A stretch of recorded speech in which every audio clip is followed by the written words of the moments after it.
Hello বন্ধুরা, welcome সবাইকেই। আগের এই ভিডিওটাতে অনেকেই ভাই রেগে যাচ্ছে, রেগে যাওয়ার কারণটা কি বুঝলাম না। আমি তো বাংলাদেশ ক্রিকেটের ভালোর জন্যই বলেছিলাম যে ভাই যদি বাংলাদেশ ক্রিকেট এগুলো করে আইপিএল বয়কট করে তাহলে কী কী হতে পারে আমি এগুলো বলেছিলাম। সত্যি কথা বলেছিলাম ভাই, এগুলো তো হতে পারে, আমি তাই বলেছিলাম। ইভেন আমি আইসিসি বিসিবিকে কত টাকা দেয়, বিসিসিআই কত টাকা দেয়, আমি A to Z ডিসকাশন করেছিলাম। এইটার জন্য রাগার কি কারণ ভাই বুঝলাম না আমি। এটা তো তোমাদেরকে সাপোর্ট করা উচিত ভাই যে দাদা তুমি ঠিক বলছো, এইগুলো হতে পারে। আর যদি তুমি পার্টি পলিসি ঢোকাতে চাও তাহলে ভাই দেখো, আমি এই ভিডিওটাতে বলেছিলাম, বিসিসিআইকে কোশ্চেন করেছিলাম যে এইগুলো কেন হলো, কারণটা কি।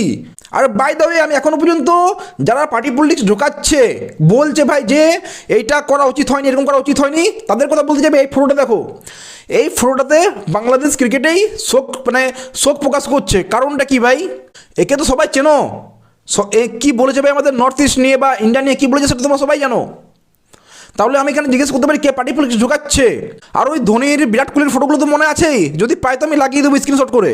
বা ফুটবল স্টেডিয়ামে যে ইন্ডিয়া কি হচ্ছিল ওটা তোমরা সবাই জানো, কি স্লোগানটা বলা হচ্ছিল সবাই তোমরা জানো, ঠিক আছে।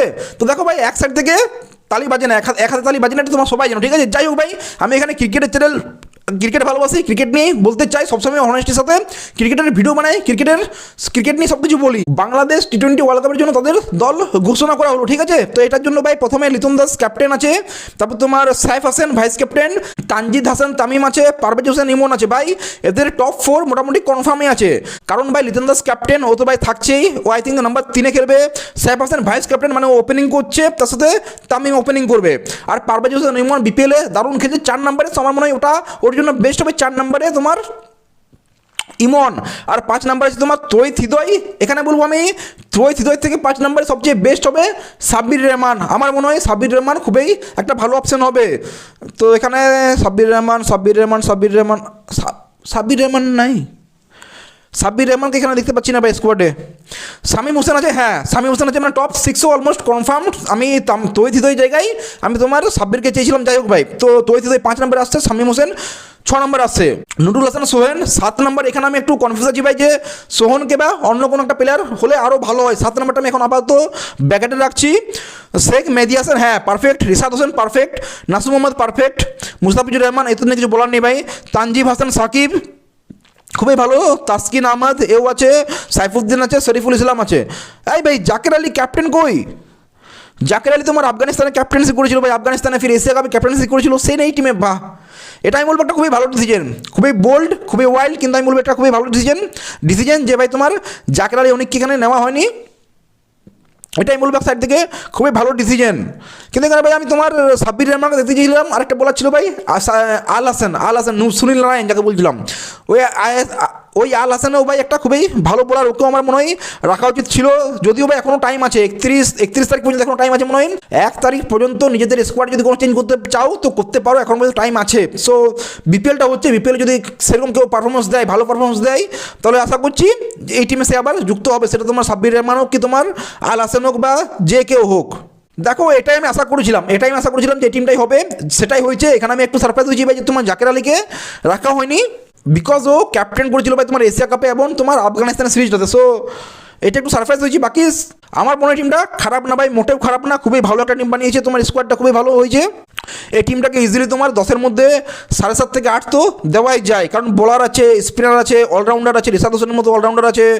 আমার এখানে একটু 7 নাম্বার একটু লাগছে, 7 নাম্বারটা একটু যদি কাউকে ভালো পাওয়া যেত, নুরুল হাসান সোহেন আছে ঠিক আছে, কিন্তু আমার মনে হয় একটা ভালো কোনো হিটার চাই সেই নাম্বারের জন্য। শামীম হোসেন খুবই ভালো একজন আছে, ওর নিয়ে কোনো টেনশন নেই, 6 নম্বর পর্যন্ত টেনশন নেই। 7 নম্বরে একটু টেনশন আছে ভাই যে একটা ভালো পাওয়ারটা চাই।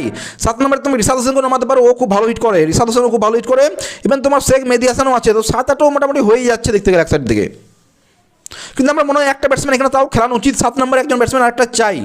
আর সাইফ হাসান ভাই ভাইস ক্যাপ্টেন, বিপিএল সেরকম ফর্মে না থাকলেও আমার মনে হয় একজন খুবই ভালো ব্যাটসম্যান, আমি আশা করছি ভাই ও ফর্মে চলে আসবে, কারণ সাইফ হাসান একজন খুবই, আমি যতটুকু দেখেছি ভাই সাইফ হাসানকে আমার তো ভাই খুবই ভালো লাগে। সাইফ হাসান প্রথম যদি 10-15টা 20টা বল কাটিয়ে নিতে পারে, আমার মনে হয় একজন খুবই ভালো ব্যাটসম্যান সাইফ হাসান। আর ইমনকে নম্বর 4-এই বেস্ট অপশন, কারণ আমি ওকে যতটুকু দেখেছি, ইমনকে আমি যতটুকু দেখেছি ভাই ও তোমার সুইংটা ভালোভাবে খেলতে পারে না, স্পিনারকে খুবই ভালো খেলে। বিপিএল যেটা দেখছি ভাই, বিপিএল যেটা দেখতে পাচ্ছি স্পিনার খুবই ভালো খেলে, আর সুইংটা যদি চলে যায় তাহলে তোমার পেস বোলারকেও ভালো খেলে, স্পেশালি শর্ট বল তো দারুণ খেলে। সো আমার মনে হয় 4 নম্বর ইমন খুবই ভালো একটা অপশন হবে এখানে। আর যদি ভাই বাংলাদেশ শ্রীলঙ্কাতে খেলে, যেটা হওয়া খুব কম চান্স, আমি বলবো এখনও যে এত তাড়াতাড়ি কিছুই হয় না ভাই। আমার মনে হয় না যে তোমার এটা আইসিসি এলাও করবে যে শ্রীলঙ্কায় তুমি খেলো, তোমাকে খেলতে হবে ইন্ডিয়াতেই। আর সেই হিসাবে ভাই আমার মনে হয় যে, আর যদি শ্রীলঙ্কাতে খেলে, যদি শ্রীলঙ্কাতে হয়, যদি এরাও করে, যদিও ভাই হোটেল ফোটেল অনেক কিছু বুক হয়ে যায়, মানে এখন তো এক মাসও টাইম নেই, তো হোটেল ফোটেল অনেক কিছু বুক হয়ে যায়, তো আমার মনে হয় এটা সম্ভব বলে, মানে আইসিসির কাছ থেকে সম্ভব বলে, পসিবল, চাইলেও ভাই আইসিসি আমার মনে হয় না করতে পারে, কারণ অনেক খরচা হয়ে যাবে, কারণ তোমার হোটেল বুক থেকে, মানে গ্রাউন্ড ফ্রাউন্ড থেকে সব কিছু থেকে অনেক কিছু খরচা আছে, তো ভাই আমার মনে হয় না এটা করতে পারবে বলে।